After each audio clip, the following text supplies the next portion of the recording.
Welcome back to the Steve Gruber Show. Good to have you here. I continue to scratch my head over the selection of Governor Tim Walz of Minnesota. It seems odd to me in a day and age when transgender policies are being pushed back on that a state that's become a sanctuary state for transgender policies is the governor that gets selected to be Kamala Harris's running mate. A guy who supports the open border, saying he'll build ladder factories to get people over the top, plus dishonesty about his background in the military. Did he serve in the National Guard? Yes. Was he ever in war? No, not unless there was a war in Italy that we missed. Joining me, Dr. John Lott, president of the Crime Prevention Research Center, crimeresearch.org. You can always find out more. John, nice to see you. Tim Walz is to the left of Bernie Sanders. Tim Walz, believe it or not, is to the left of Kamala Harris. Now, they're surging in the polls right now. There's this honeymoon. Of course, they have the media fawning over them because that's what the media does. But when the truth comes out about all of these things, Tim Walz is nowhere near mainstream America. Is he? Yeah, I mean, I don't know if he's to the left of Kamala. Obviously, Kamala, when she was in the Senate, was to the left of Bernie Sanders. She was the most left-wing senator in the United States Senate. But to me, they have very similar views on everything from fighting crime to gun control issues to policing. He didn't want to send in the National Guard when they had the riots because he was saying that he was worried that it was going to provoke the rioters there to have that in there. So he waits like 5 days to send in people, despite calls from the mayor. And of course, Kamala Harris was out there helping to raise money to have bail given for those very rioters so that they could get put back out on the street. So, unfortunately, neither one of them seem to understand that if you don't make it risky for criminals to commit crime, you're going to get a lot more crime. And on gun control issues, I don't know, it seems like they're very similar in terms of things like banning guns and taking away guns from people. So I don't see a lot of difference between them. I don't see a lot of light between them either. I want to play this comment because this really has come back and blown up in Tim Walz's face. This has been questioned for years now.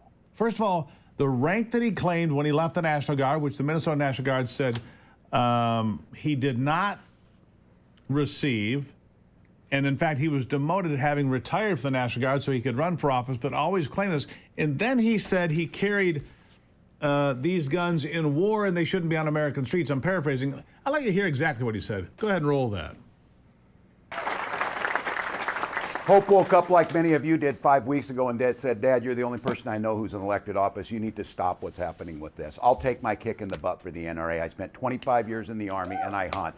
And I gave the money back, and I'll tell you what I have been doing. I've been voting for common sense legislation that protects the Second Amendment, but we can do background checks. We can do CDC research. We can make sure we don't have reciprocal carry among states, and we can make sure that those weapons of war that I carried in war is the only place where those weapons are at.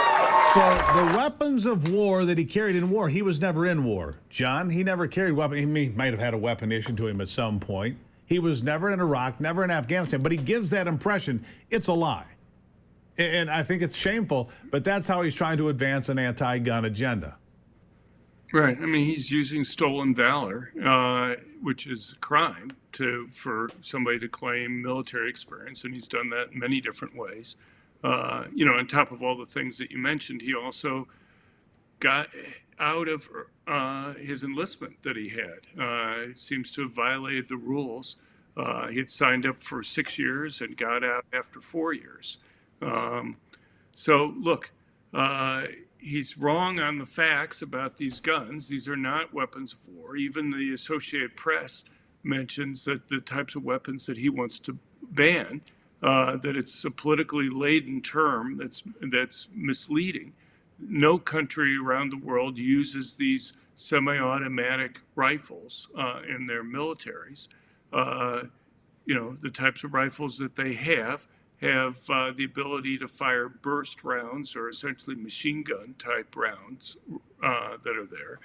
And, these guns, he says he's a hunter. But, you know, an AR-15, like the one that they want to go and ban, is functionally exactly the same as a small caliber, semi-automatic hunting rifle. Correct. Fires the same bullets with the same rapidity, doing exactly the same damage. That's You right. would think somebody who claims, so either, you know, presumably he does know something about guns. So that just means that he's lying when about that also when he's trying to describe the types of weapons. But as I say, even the Associated Press, in its influential style book, says that it's misleading and politically laden terms to talk about something as an assault weapon, to go and talk about them being so-called weapons of war. So, And here's you know, the if other even part the- of that I think that's incredibly troubling. The same weapons that I carried in war, he didn't carry anything in war. There was no war in Italy. Did he serve in the National Guard for 24 years? Yeah, that's great. But he claimed to have left as a command sergeant major, right? He had just been promoted to that position, but in order to actually achieve that rank, you had to serve another 2 years and complete other coursework.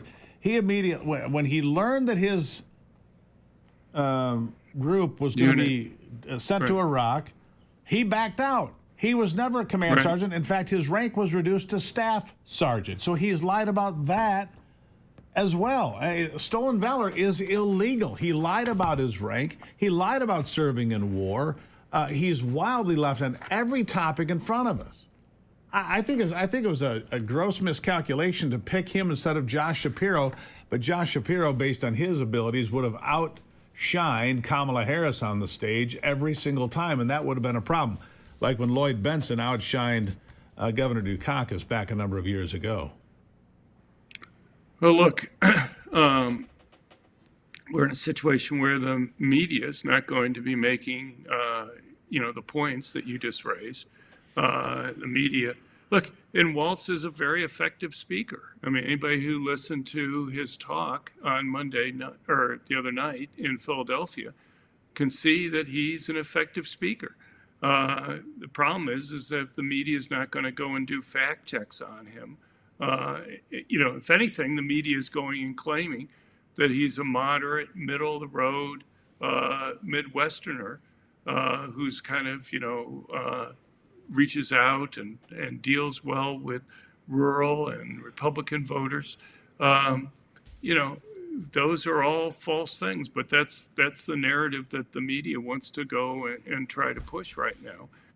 My concern is that this is the most left-wing, you know, national ticket that we've ever seen. Oh, it is. It's not socialist. It's communist. It is, John. This is far Well, left. you know, Go ahead.